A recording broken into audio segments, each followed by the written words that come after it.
Hello, good evening, and we will continue with our journey of Merchant of Venice. We move on with the play, and today I'm going to speak about Act 2, Scene 2, 3, 4, and 5. They're very quick and short scenes, so I have decided to club them for you.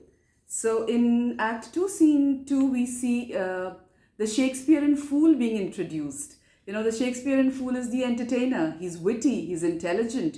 He has the license to make fun of people. So, you know, it was very compulsory to have such a character in the play who could make fun of the royalty, of the rich. So we have Launcelot Gobo, who's actually working for Shylock. He's the Shylock servant. But we see him in a dilemma. You know, he's in a fix. He doesn't like working for Shylock because Shylock is a very, very hard taskmaster. And nobody likes to work under a tough boss. So, you know, he's in a dilemma and he does not know what to do. You know, there's a kind of conflict going on, whether to stay on and work or to move on. And we finally see him a little later. He's able to take a decision, take a call, and decide to quit Shylock's services. He meets his father, old Gobo, plays a little prank with him, and later on in the scene they meet Bassanio. And we see Launcelot Gobo literally pleading and requesting Bassanio to take him up in his services. And Bassanio, of course, seems to be in a state of preparation. Probably he's preparing for his journey to Belmont. Remember Belmont, the place where Portia lives, right? And so Bassanio takes him and absorbs him in his service and continues to give instructions to his attendants and other servants. Just at the end of the scene, we see Gratiano, of course, the talker, the garrulous friend of Antonio and Bassanio. And he's come pleading that he too would like to accompany Bassanio to Belmont. Now, Bassanio, of course, loves Gratiano and his company, but he's also a little, hesitant because he tells Gratiano that you, because of your loud talk and loud conversation, may not be the right friend, right company to be taken to Belmont. But of course, being being friends, he agrees that he will take Gratiano with him. He just tells him to sober down. And Gratiano promises to be his best, like he would do anything to be accompanying Bassanio to Belmont. And the scene ends there with Bassanio planning a party that night, and where he tells his friend Gratiano that you can be sober in Belmont, but that particular night, Gratiano needs to be full of entertainment and his wildest. So we move on to scene 3, and we see this scene opens in Shylock's house, and we see Launcelot Gobbo, the servant, in conversation with Jessica. And Jessica is Shylock's daughter, beautiful, young, and in love with Lorenzo. Now, she has confided about her love to Launcelot Gobbo, her servant, because you see, Launcelot Gobbo is like a friend of Jessica, just as we had Nerissa, right? So, and Launcelot Gobbo has also been acting as a messenger, ferrying letters between Lorenzo and Jessica. So Jessica is very upset because he is leaving her father's services, and she feels that her house is a hell. And Launcelot Gobbo was the merry devil who filled it up with entertainment, with fun. So because of his presence, the monotony of the house would vanish. So she's really upset, but at the same time we see that while Launcelot Gobbo is moving out, Jessica gives him a letter and tells him to secretly give this to Lorenzo. And after that, of course, the servant leaves. And we see Jessica, contemplating, reflecting, because probably both Jessica and Lorenzo have planned to elope. They will go out of Venice. And she is in a dilemma.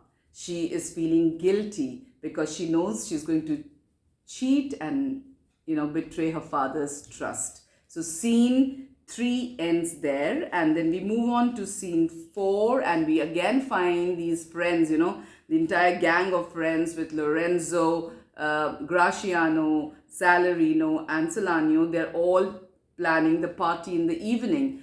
And suddenly we see them talking about a masquerade, So mask was a popular form of entertainment in the 16th and the 17th century, where the performers, there would be music, there would be poetry, there would be dance. So people would paint their faces and wear masks, to cover their identity. So it was a very, very popular form of entertainment where people would participate and would feel comforted in behind the mask.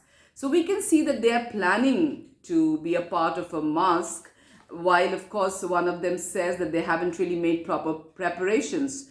And at that same moment, Launcelot Gobo, he goes and meets Lorenzo and gives him Jessica's letter.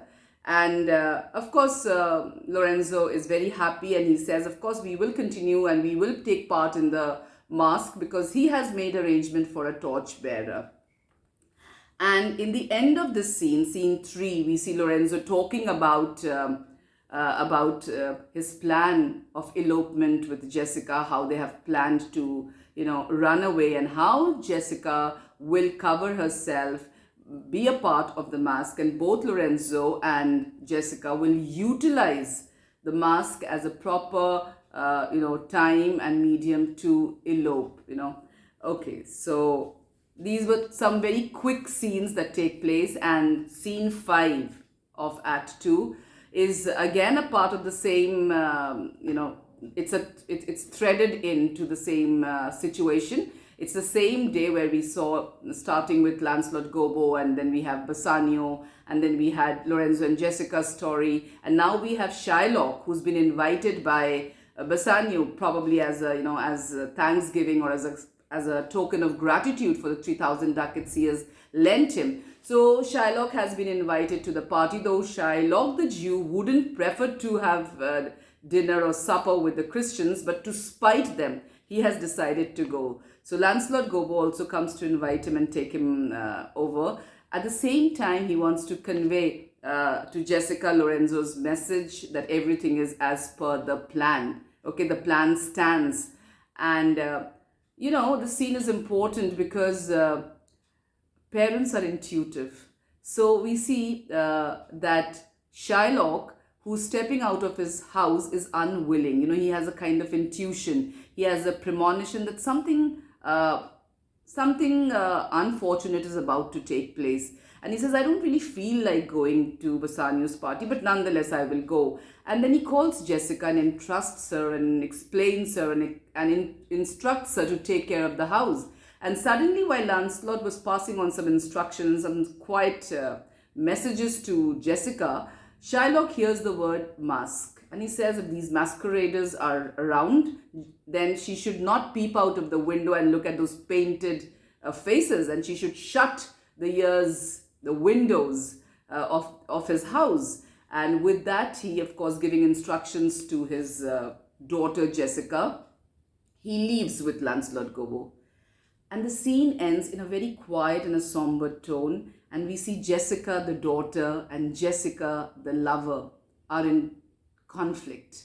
Of course, Jessica, the lover, wants to be faithful to her lover Lorenzo and elope and marry him and become his wife. But Jessica, the daughter, knows it is not right to cheat her father, the father who has entrusted the house and has left in all integrity and all faith. So we see she understands that it is a sin to betray a father, but she is committed to Lorenzo, and that is where the scene ends. And we see Jessica, the young girl, feeling a little caught.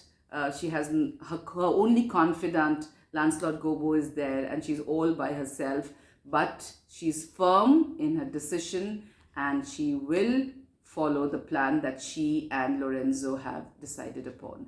So that brings us to the end of Act 2, Scene 5. In my next video, I will do Scene 6, 7, 8, and 9, and there will be a shift. There will be a shift because Scene 6 will take us back to Belmont, where of course we know Prince of Morocco is waiting to try his fortune. So here I take leave.